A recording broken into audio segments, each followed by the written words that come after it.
తెలంగాణ రాష్ట్ర ప్రభుత్వము గౌరవ ముఖ్యమంత్రి గారు ఈ మరమగ్గాల పరిశ్రమ మీద ఆధారపడ్డ రాష్ట్రంలోని కార్మికులు, ఆసాములు, అనుబంధ కార్మికులందరికీ ఉపాధి కల్పించాలనే ఉద్దేశంతో ఇందిరా మహిళా శక్తి పథకాన్ని ప్రవేశపెట్టారు. ఇందులో భాగంగా రాష్ట్రం లోపల ఉన్న మహిళా సెల్ఫ్ హెల్ప్ గ్రూప్లో ఉన్న 65 లక్షల మంది సభ్యులకు సంవత్సరానికి 2 యూనిఫామ్ శారీస్ సప్లై చేయాలని నిర్ణయించారు.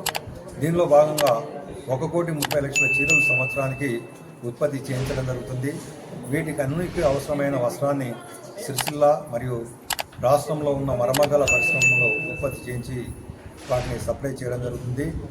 దీంట్లో 61,50,000 ప్రింటెడ్ శారీస్, అదేవిధంగా 3,50,000 9 గజాల పాలీకట్ శారీస్ను ఉత్పత్తి చేయించడం జరుగుతుంది.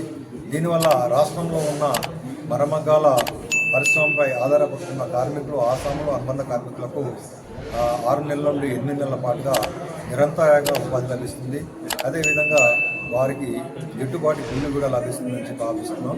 దీనివల్ల ఈ పరిశ్రమ మీద ఆధారపడ్డ వాళ్ళందరికీ కూడా ఈ చీరలు అనేది చాలా శుభ పరిమాణంలోనే భావిస్తున్నాం. Thank you.